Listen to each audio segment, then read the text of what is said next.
हमारे माननीय विधायकों को 4 करोड़ 32 लाख का आवास दिया गया है रहने के लिए, आलीशान महल आलीशान बंगले दिए गए हैं रहने के लिए, मंत्रियों को 6 करोड़ का आवास 6 करोड़ का महल दिया गया है रहने के लिए। और उसी राज्य में कल या परसों 2 दिन सत्र चलेगा। जो भी पद यात्रा करके विशेषकर जो 180 किलोमीटर चले हैं उन्हीं में से 5 या 7 प्रतिनिधिमंडल का चयन किया जाए और वो मुख्यमंत्री से भी मिलेंगे और महामहिम राज्यपाल से भी मिलेंगे और मिलकर हमारी जो समस्याएं हैं उन समस्याओं से उनको अवगत कराएंगे।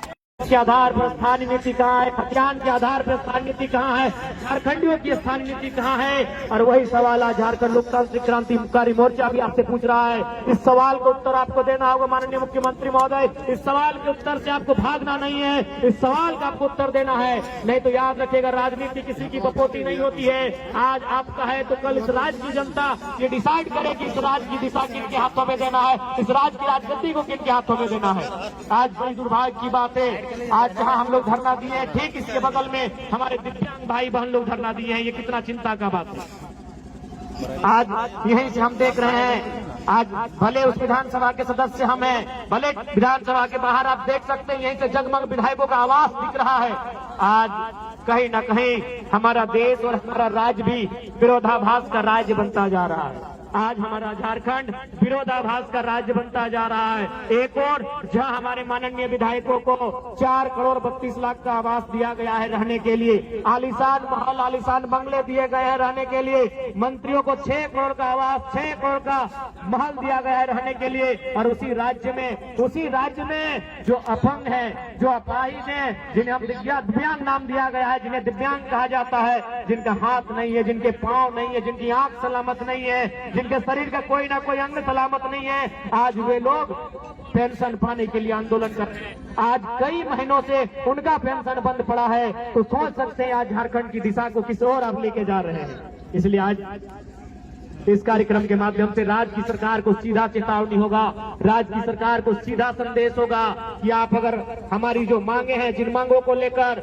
हमारे संगठन के पूरे टीम के साथ ही डुमरी से रांची चलकर आए, अगर उन मांगों की पूर्ति नहीं की जाती है तो यह पद यात्रा है। पद यात्रा के बाद हम लोग एक नई यात्रा, एक नए कार्यक्रम की रूपरेखा तैयार करेंगे और झारखंड सरकार को ईंट से ईंट बजाने का काम करेंगे। इस बात को भी सरकार याद रख ले, इस बात को भी सरकार को याद रखना होगा कि आज, और यह तो आपको अनुभव करना होगा। आप कहते हैं आप और जो पूरा राज्य जानता है कि आप आंदोलनकारी के सुपुत्र है, लेकिन कैसा आपका परवरिश हुआ है, आप कैसा आंदोलनकारियों का सम्मान करते हैं कि आज आंदोलनकारी के राज्य में आंदोलनकारियों की स्थिति कहाँ है। आज आपने 10,000 सहायक आचार्य की नियुक्ति दी, मैं पुनः उसके लिए आपको बधाई दूंगा। मैं पुनः आपके साथ उन 10,000 सहायक आचार्य को भी बधाई दूंगा। लेकिन सवाल ये होगा मुख्यमंत्री महोदय, आपने ये तो झारखंड की जनता को बता दिया कि आपने नौकरियां दी, लेकिन क्या आप बताएंगे कि ठेकेदारी किनको दे रहे हैं? जो 50 करोड़ का, 100 करोड़ का, 200 करोड़ का, 500 करोड़ का, 1000 करोड़ का टेंडर जो निकल रहा है, वो टेंडर आप किसको दे रहे हैं? ये भी राज्य की जनता को बताना। आज एक उपायुक्त के बगल में, उपायुक्त के पीछे, डीसी के पीछे, डीसी के आगे, डीसी के दाएं, डीसी के बाएं जो व्यक्ति खड़ा होता है, जो काम करता है, वो आउटसोर्सिंग के माध्यम से आता है। ये भी आपको बताना होगा कि झारखंड की कितनी आउटसोर्सिंग एजेंसियां झारखंड की सक्षम है। उन आउटसोर्सिंग एजेंसियों के माध्यम से चयन होने वाले कितने नौजवान, कितनी बहनें, कितने भाई झारखंडी है, ये भी आपको बताना होगा। केवल नौकरियों में आप झारखंड को केवल ये मत दिखाए कि नौकरियों में, नौकरी के अलावे भी जो आउटसोर्सिंग एजेंसियां हैं, जो ठेकेदारी प्रथा है, वहां झारखंड के लोग कितने हैं, यह भी आपको बताना होगा। इस बात को आप नहीं भूल सकते हैं। और आज बिल्कुल ये दुर्भाग्य की बात है, 25 सालों के झारखंड में अगर कुछ बदला है, इन 25 सालों के झारखंड में अगर कुछ बदला है तो केवल नेताओं का जीवन बदला है। इन 25 सालों के झारखंड में कुछ बदला है तो विधायकों का जीवन बदला है, सांसदों का जीवन बदला है। वो चुनाव जीतने के बाद हार भी जाते हैं, उनको आजीवन लाखों रुपए सैलरी दिया जाता है, उनको आजीवन लाखों रुपए की सैलरी का भुगतान किया जाता है। लेकिन आम जनता का जीवन कितना बदला है? आज आम जनता केवल छात्रवृत्ति के लिए नहीं, बल्कि हमारी माएं, हमारी बहनें जो सेविका का काम करती है, जो सहायिका काम कर रही है, जो पोषण सखी, बैंक सखी का काम कर रही है, वो भी आज धरने पर बैठी है। आज जो हमारे जेटेट परीक्षा की मांग को लेकर लोग धरने पर बैठे। हमारे सहायक आचार्य जिनकी 1600 नियुक्ति हुई थी, लेकिन नियुक्ति के बाद रिजल्ट आने के बाद संशोधन करने के बाद उन्हें छांट दिया गया, उन्हें फिर से उनका रिजल्ट पेंडिंग कर दिया गया, ठंडे बस्ते में डाल दिया गया। आज वे लोग धरने पर बैठे हैं। जेईपीसी कार्यालय में नौजवान धरने पर बैठे हैं, पंचायत के सहायक धरने पर बैठे हैं, पूरे राज्य के नौजवान, पूरे राज्य की बहनें धरने पर जगह जगह बैठी हैं। तो समझ में आना चाहिए कि 25 सालों में अपने कैसा राज्य बनाया। इसलिए अब झारखंड का नौजवान, झारखंड की आने वाली पीढ़ी ये कतई बर्दाश्त नहीं करेगी कि हमारा राज्य इसी प्रकार से लूटता रहे। आज क्या स्थिति है सबको मालूम है। बिल्कुल आज कहने में ये किसी को गुरेज नहीं है कि राज्य का खजाना खाली है, तो उसके लिए दोषी मुख्यमंत्री महोदय आप है। यदि राज्य का खजाना खाली है, इसका मतलब यह है कि आप विजन के साथ राज्य को नहीं चला रहे हैं। जिस राज्य में प्रतिदिन हजारों रुपए का कोयला, हजारों करोड़ का बालू अवैध रूप से निकासी किया जाता है, उस राज्य में अगर राज्य का खजाना खाली है तो उस राज्य के मुखिया की कार्यशैली पे सवाल खड़ा होगा। आज आपने लूट की इतनी छूट दे दी है कि एक साधारण सा पदाधिकारी, एक प्रखंड, एक थाना स्तर का पदाधिकारी महीने में अवैध रुपए से लाखों रुपए कमाता है। तो किसका पैसा है? राज्य का पैसा है, वो राज्य का खजाना है। लेकिन आपकी विजन आपको स्पष्ट बता रही है कि लूट की छूट है, भले खजाना भरे या ना भरे। इसलिए आज राज्य की जनता को आपको हिसाब देना होगा।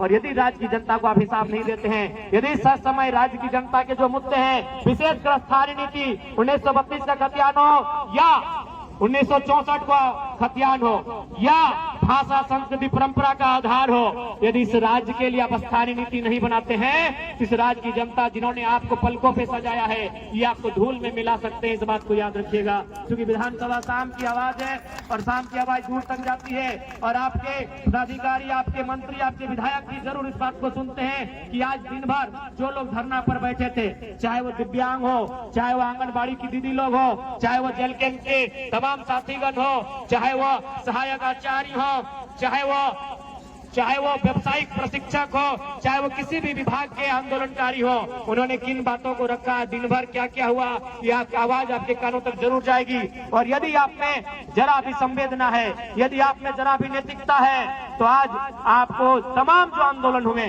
कम से कम राजधानी में विधानसभा के दरमियान जितने भी आंदोलन होते हैं, उन आंदोलनों की आपकी समीक्षा करनी चाहिए। यदि आप सही में दूरदर्शी सोच के लीडर हैं, यदि आप सही में दूरगामी सोच के लीडर हैं, आपकी सोच अगर दूर तक आपको लेकर जाती है, यदि आप दूर का सोचते हैं, आप एक विजनरी लीडर हैं, तो आज दिन भर में जब से विधानसभा का सत्र चल रहा है, तब तक राजधानी में जितना आंदोलन हुआ, चाहे आंदोलन करने वाले किसी भी राजनीतिक दल के हैं, उनके मुद्दे क्या थे, और उन मुद्दों, उन मांगों की अगर आप समीक्षा करते हैं, तभी आप अपने आप को एक बेहतर लीडर कहिए। और यदि आप उन मुद्दों को, उन मांगों को यह कहकर अनसुना कर देते हैं कि आपके पास 56 सीटों की सरकार है, तो आप विजनरी लीडर नहीं है, आप अहंकारी लीडर हैं। आपको अभिमान है, आपको दर्प है, आपको घुमान है कि आप 56 सीटों के साथ सरकार में है। ऐसे में आप अपने आप को अभिमानी लीडर कह सकते हैं, विजनरी लीडर नहीं कर सकते हैं। तो यदि आप विजनरी लीडर हैं, तो आज जितने भी आंदोलन, जितने भी धरने हुए यहाँ पर, उन आंदोलनों की समीक्षा करें, उन आंदोलनों का रिपोर्ट मांगे और उसको बैठक करें और इन समस्याओं का, इन मुद्दों का निराकरण करने का प्रयास करें। ये मैं माननीय मुख्यमंत्री महोदय से कहना चाहूंगा। और मैं आंदोलनकारी साथियों से कहना चाहूंगा, क्योंकि आज जब तक मैं सदन में था, माननीय मुख्यमंत्री नहीं आए थे, उनके दल के विधायकों से बात हुई है। हमारे महामहिम के जो राजभवन, अभी उन्हें लोक भवन का नाम दे दिया गया है, राजभवन अब लोक भवन बन गया है, तो वहां भी बात हुई है। वो आंदोलनकारियों की प्रतिनिधि मंडल टीम से मिलेंगे, उनमें 5-7 सदस्य टीम जो भी है, आप लोग पद यात्रा करके, विशेषकर जो डुमरी से रांची तक आए हैं, आप लोग चयन कर लेंगे। वह आपकी मांगों को लेकर आप क्यों पद यात्रा किए हैं, उस पद यात्रा को उन्होंने भी वॉच किया है, राजभवन ने भी, और वो आपसे मिलेंगे। हमारी उनसे बातचीत हो गई है, लेकिन आज मुख्यमंत्री समय पर नहीं आए थे, नहीं तो आज ही उनसे मैंने बात किया था, संदेश दिया था उनके अधिकारियों के माध्यम से कि अमुक तिथि पर एक कार्यक्रम है, जो पद यात्रा करते हुए यहाँ तक आ रहे हैं, वो आपसे मिलने की अपेक्षा रखते हैं। तो शायद जब तक हमसे वो नहीं आए थे, हम उम्मीद करते कल या परसों 2 दिन सत्र चलेगा। जो भी पद यात्रा करके, विशेषकर जो 180 किलोमीटर चले हैं, उन्हीं में से 5 या 7 प्रतिनिधि मंडल का चयन किया जाए और वह मुख्यमंत्री से भी मिलेंगे और महामहिम राज्यपाल से भी मिलेंगे और मिलकर हमारी जो समस्याएं हैं, उन समस्याओं से उनको अवगत कराएंगे।